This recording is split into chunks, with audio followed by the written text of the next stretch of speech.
코로나19 충격으로 올해 2분기 한국 경제가 전분기보다 3%가 넘게 뒷걸음질 쳤습니다. 정부가 내년도 예산을 올해 본 예산보다 8.5%나 늘린 555조 8천억 원으로 편성했는데 이는 사상 최대 규모입니다. 서울과 수도권을 중심으로 코로나19가 다시 확산되며 중개업소를 찾는 발길이 뜸해지고 있습니다. 정부의 고강도 주택 규제가 계속되며 다주택자들이 더 이상 버티기 힘들어진 모습입니다. 정권이 바뀌어도 거대 여당의 의석수 탓에 변화를 기대하기는 힘들다는 목소리가 나옵니다. 센 경제 라이브 시작합니다.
시청자 여러분 안녕하십니까? 센 경제 라이브 서정덕입니다.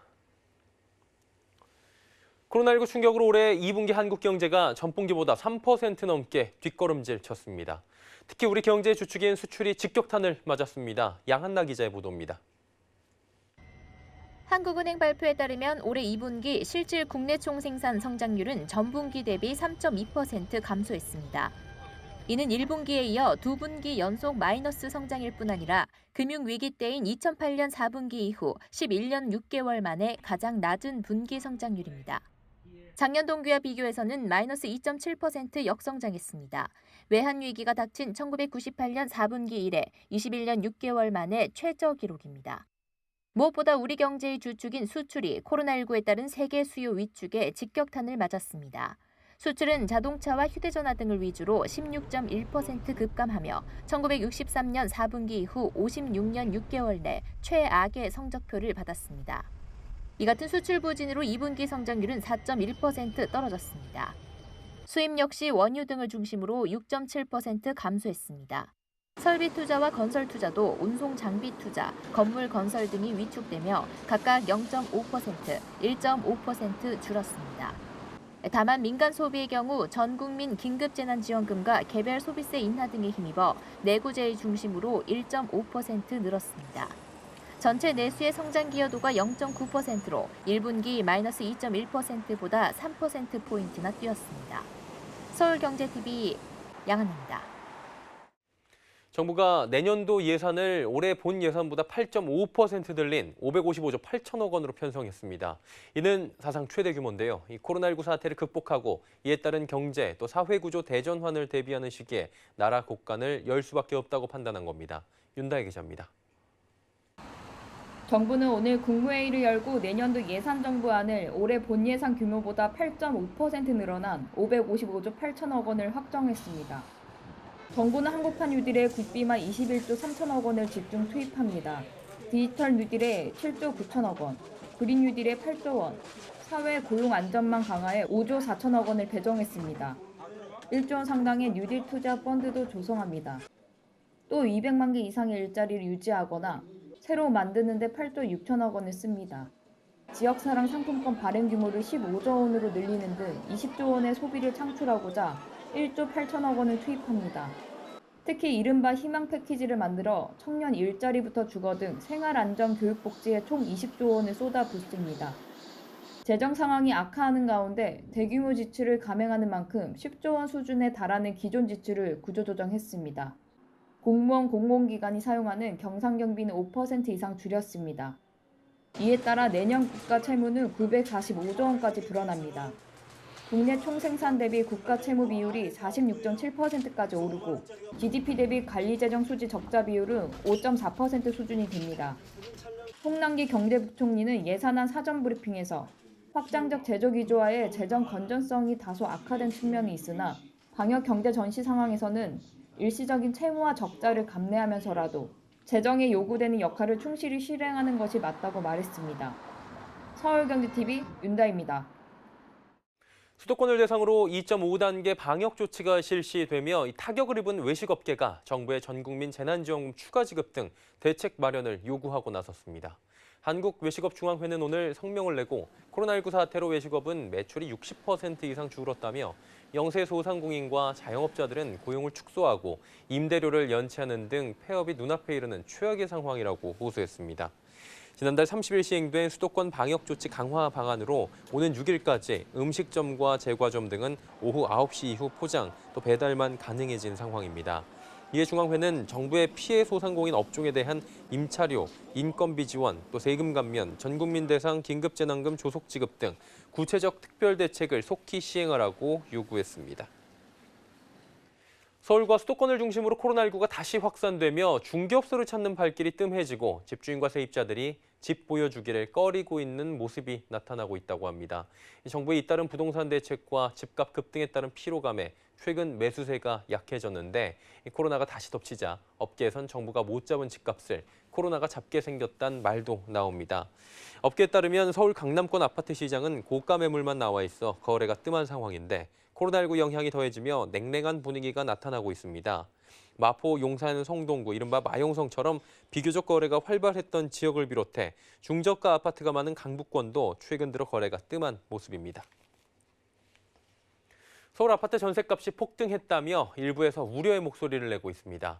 마침 오늘 감정원에서 8월 지표를 내놓으며 이 같은 목소리에 힘을 실어줬는데요. 하지만 신고일이 30일인 점을 감안한다면 지금의 시장 분위기가 아니라 지난달, 즉 7월인 한 달 전 분위기라는 겁니다. 설석용 기자의 보도입니다. 오늘 한국감정원이 발표한 8월 전국 주택가격 동향 조사에 따르면 서울 아파트 전셋값은 전월 대비 0.68% 올랐습니다.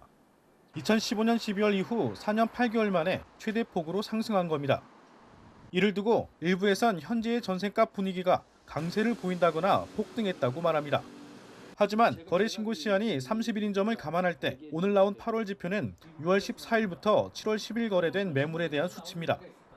이런 가운데 서울 아파트 매매값은 0.55% 오른 것으로 조사됐습니다. 3개월 연속 상승세를 이어가고 있지만 7월 1.12%를 기록한 것과 비교하면 상승폭은 절반 가까이 줄어들었습니다. 이미 6, 7월 계약할 때 매매값 상승폭이 크게 감소한 겁니다. 다만 전문가들은 전셋값 상승은 불가피하다고 보고 있습니다. 전세 풍기 현상이 일어날 수밖에 없죠. 공공임대가 증가를 한다고 해도 지금 당장 임대 시장에 물량이 있어야 되는 거잖아요. 근데 임대사업자들의 규제 속에서는 추가적으로 공급하기는 굉장히 어렵겠죠. 업계에선 전세 품귀 현상으로 인한 전셋값 상승세가 올 연말까지 계속될 것으로 전망하고 있습니다. 서울경제TV 설석영입니다. 검찰이 불법 승계 의혹을 받고 있는 이재용 삼성전자 부회장을 약 1년 9개월 수사 끝에 재판에 넘겼습니다. 수사심의위원회의 불기소 의견을 따르지 않고 이재용 삼성전자 부회장에 대해 기소를 결정한 건데요. 삼성전자는 또다시 총수사법 리스크에 빠지게 됐습니다. 정훈규 기자입니다. 서울중앙지검 경제범죄형사부는 오늘 오후 2시 브리핑을 열고 이재용 삼성전자 부회장을 비롯해 삼성 전현직 임원 등 총 11명을 불구속 기소하기로 했다고 밝혔습니다. 적용 혐의는 자본시장법상 부정거래 행위 및 시세 조정, 업무상 배임 등입니다. 검찰은 브리핑에서 이재용 부회장과 미래전략실은 최소 비용으로 삼성그룹을 승계하고 지배력을 강화하기 위해 치밀한 계획을 세우고 이재용 부회장이 최대 주주인 제일모직에 유리한 시점에 삼성물산 흡수합병을 일방적으로 결정했다면서 이를 위해 각종 거짓 정보를 유포하고 불리한 중요 정보는 은폐했으며 주주 매수, 불법 로비, 시세 조정 등 다양한 불공정 행위를 조직적으로 자행했다고 기소 이유를 밝혔습니다. 이번 기소는 검찰이 수사심의위원회의 권고를 수용하지 않은 첫 사례입니다. 재계에서는 수사심의위원회의 불기소 권고에도 불구하고 검찰이 기소를 강행한 데 대해 아쉬움과 우려를 나타내고 있습니다. 이재용 부회장이 또다시 재판을 받게 됨에 따라 삼성의 위기 경영에 차질이 불가피한 탓입니다. 특히 장치 산업인 반도체는 포스트 코로나 시대를 대비한 글로벌 업체 간 선제 투자 경쟁이 한창이라 큰 규모로 빠른 판단이 절실한 상황입니다. 반도체 위탁 생산 파운드리 시장 1위 업체인 대만의 TSMC는 2024년 2나노 제품을 양산하겠다며 약 22조 원의 투자를 지난주 결정했습니다. 삼성전자는 10조 원을 들여 내년 하반기부터 평택 사업장에 극자외선 파운드리 라인을 가동할 예정이지만 이 라인에서는 5나노 및 4나노 제품을 생산할 예정입니다. 2나노 제품 양산을 위해서는 추가 투자가 불가피합니다. 미래에 대한 불확실성, 재판을 받다가 재판 중에 구속되는 일은 잘 없겠지만 삼성이 투자를 단계적으로 이어가야 되는데 이러한 방향에 있어서는 상당히 악재가 될 것이다. 그렇게 전망이 됩니다. 일상적인 경영은 전문 경영인들이 결정할 수 있지만 위기 경영 상황에서 조 단위의 의사결정을 기대하기는 불가능하다는 겁니다. 서울경제TV 정은규입니다.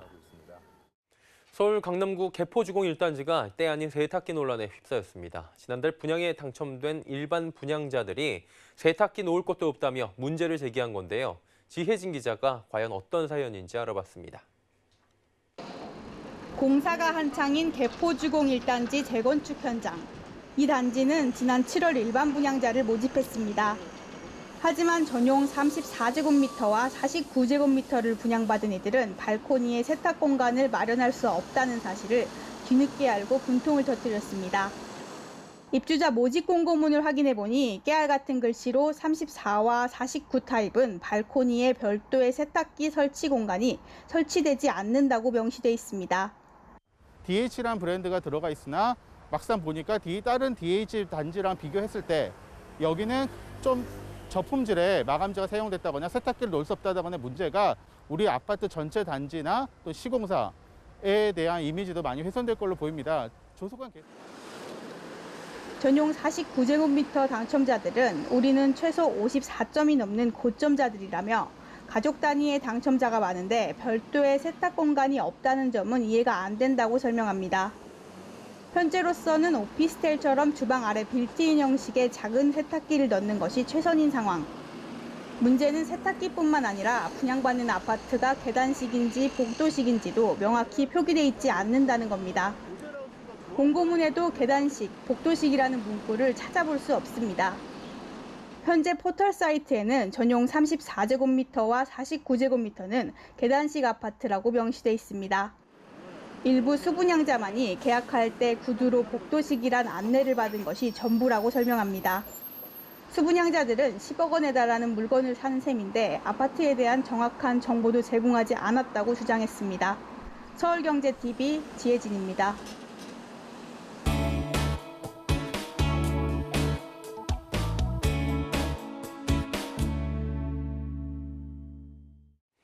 조금 전 레포트에서 개포 주공 1단지 DH 퍼스티어 아이파크라고 이제 재건축 이후에는 이름이 불릴 텐데요. 이 재건축 아파트 분양자들의 이야기를 전해드린 바 있습니다. 조금 더 자세히 저희가 짚어드리도록 할게요. 부동산팀의 지혜진 기자 전화 연결돼 있습니다. 나와 있습니까? 안녕하세요. 네, 안녕하세요. 세탁기 문제 짚어주셨는데 이 아파트가 발코니에 세탁기를 설치하기 어렵다고 하는데 조금 더 자세히 들어볼까요? 네, 전용 34와 49제곱미터 분양자들 이야기인데요. 그중에서도 49제곱미터를 분양받은 사람들의 불만이 큽니다. 가족과 실거주할 목적으로 청약을 넣은 사람들이 많은데 마땅한 세탁 공간을 마련할 수 없다는 걸 뒤늦게 알아서인데요. 전용 34와 49 타입은 발코니에 별도의 세탁 공간이 설치되지 않는다는 내용이 입주자 모집 공고문에 실려 있습니다. 그런데 전체 44페이지 중 42페이지에 작은 글씨로 한 줄 명시된 게 전부여서 많은 청약자들이 이 부분을 놓친 것으로 보입니다. 최근 보험사의 깨알 약관이 손질에 들어간 것처럼 아파트 분양에 있어서도 예비 청약자나 분양자의 알 권리를 보호해야 한다는 이야기가 나오는 이유입니다. 세탁기를 설치할 수 없는 이유는 거실 발코니를 확장하는 과정에서 배수관이 사라졌기 때문인데요. 또 세탁기를 설치하려면 온수가 나오는 수전이 있어야 하는데 현재는 차가운 물만 나오는 수전뿐입니다. 그럼 현재 상태에서 계약자들은 세탁기 어디에 설치해야 되는지 궁금한데 발코니에 설치할 수 있는 방법은 정말로 없는 겁니까 지금은? 네, 현재로서는 주방 하단에 빌트인 세탁기를 넣는 게 최선인데요. 이 경우 들어갈 수 있는 세탁기가 용량이 작아서 자녀가 있는 세대에서는 무리가 있다는 설명입니다. 여기에 최근에 들어서는 세탁기와 최근 들어서는 세탁기와 건조기를 병행해서 사용하는 세대가 많다는 점도 문제가 됩니다. 계약자들은 아파트에 살게 되면 커뮤니티 시설의 코인 세탁방을 이용해야 할 것 같다고 이야기하는데요. 이에 한 계약자는 제대로 된 세탁기조차 넣을 수 없는 집을 공동주택이라고 볼 수 있겠느냐며 항의하기도 했습니다. 사실 발코니에 설치할 수 있는지도 아직 불명확한데요. 세탁기를 설치할 공간이 없다는 걸 알고 일반 분양자들이 반발하자 조합과 견본주택 측에서는 세탁기를 발코니에 설치할 수 있게끔 온수 수전을 추가로 설치하겠다고 이야기를 한 건데요. 수전을 설치한다 해도 배수관이 문제가 됩니다. 현재 계약자들이 확인한 결과 발코니에는 빗물을 흘려보내는 우수관 하나뿐입니다.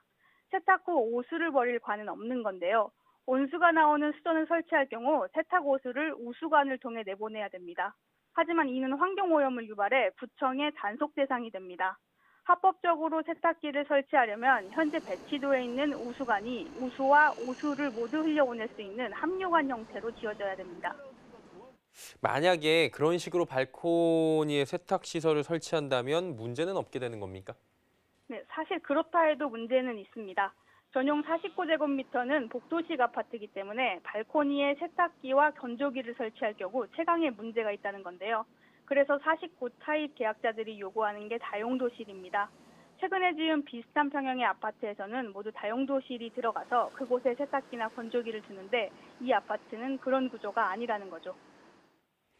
복도식 이야기 잠깐 지금 해주셨는데 계약자들이 이 부분을 뒤늦게 알았다라는 얘기 있더라고요. 뭡니까 이 얘기는? 네, 현재 49 타입 기준으로 포털 사이트나 아파트 정보 사이트를 확인해 보면요. 계단식이라고 표시되어 있습니다. 34 타입도 마찬가지입니다. 입주자 모집 공고문에도 계단식이다, 복도식이다가 따로 명시되어 있지 않습니다. 49 타입 계약자들은 당첨된 뒤 계약을 하러 갔을 때에서야 비로소 자신이 당첨된 아파트가 복도식인지 알았다고 합니다. 이들이 작성한 공급계약서에도 복도식이라는 명시는 따로 없습니다. 또 계약자들이 입수한 주택 평면도를 보면요. 조합원들에게 제공한 평면도에는 복도가 나와 있습니다. 구체적인 방 치수도 나와 있는 것을 확인할 수 있고요. 하지만 견본주택 홈페이지에는 복도 그림이 삭제돼 있고 치수도 없습니다. 구체적인 치수는 공개하지 않는 게 관례처럼 굳어진 게 사실인데요. 하지만 수십억 원에 달하는 돈을 들여 내 집 마련을 하는데 방 사이즈가 얼마나 되는지도 모르고 계약하는 게 불합리한 건 아닌지 되짚어볼 필요가 있어 보입니다. 그렇다면 시공사가 현대건설이고요. 시행사 조합인데 반응은 어떻습니까? 네, 컨소시엄 주관사인 현대건설은 시행사인 조합에 따를 수밖에 없다는 입장을 내놨습니다. 일반 분양자들은 시행사인 조합과 연락이 잘 닿지 않는다고 호소했습니다. 조합 사무실도 공사 현장 안에 있어 진입하기 어렵고요. 아무래도 조합 내부 갈등 때문에 소통이 원활하지 않은 것 같습니다. 현재 조합 내부적으로는 조합장과 이사 2명 등 총 3명에 대한 해임총회가 발의된 상태입니다. 이전 조합장은 뇌물수수 등의 혐의로 징역형을 살고 있는 중입니다. 예, 오늘 개포주공 1단지 이야기 나눠봤고요. 부동산팀의 지혜진 기자와 함께했습니다. 고맙습니다. 네, 감사합니다.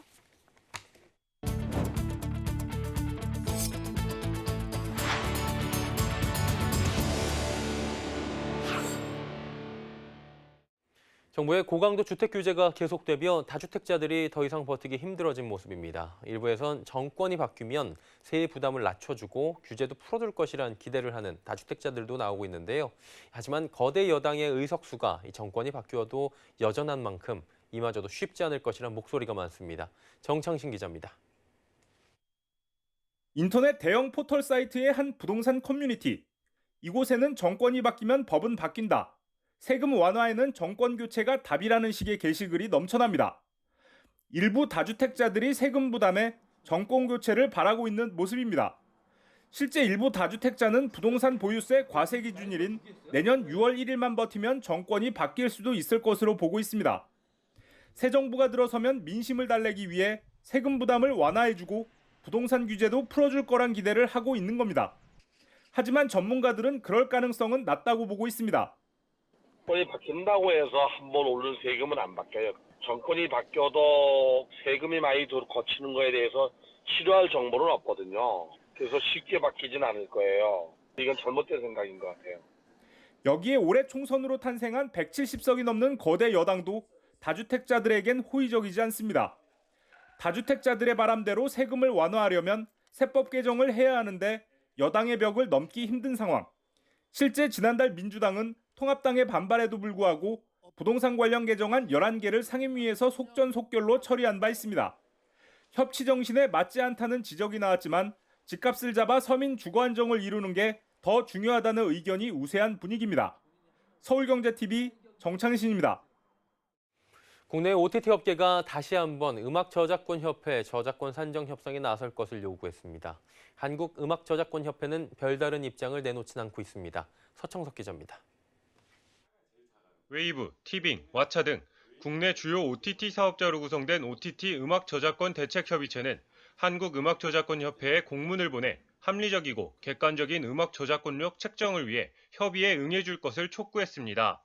지난달 21일에도 OTT 음대협은 공동협의를 요청했지만 음저협 측은 음대협의 권한에 대해 시비를 걸며 공동협의 요청을 거절한 바 있습니다.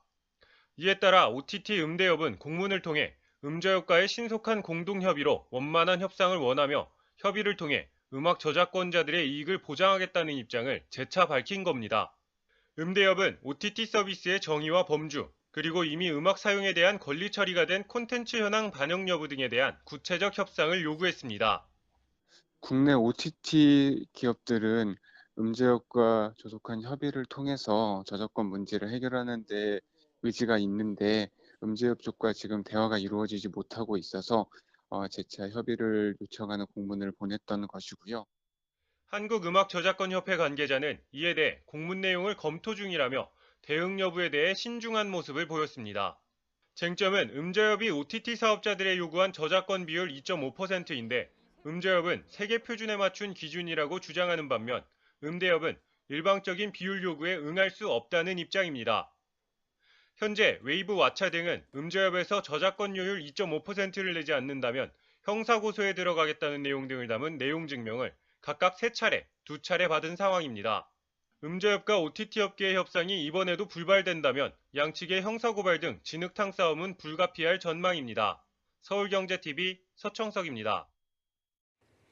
하반기 기업 공개 시장이 기대주인 카카오게임즈의 일반 공모주 청약 첫날 흥행 열기를 자랑했습니다. 개별 증권사 기준 경쟁률은 이미 SK바이오팜의 첫날 청약 경쟁률을 넘어 500대 1을 돌파했고 청약 증거금은 15조 원이 넘게 모인 것으로 파악됐습니다.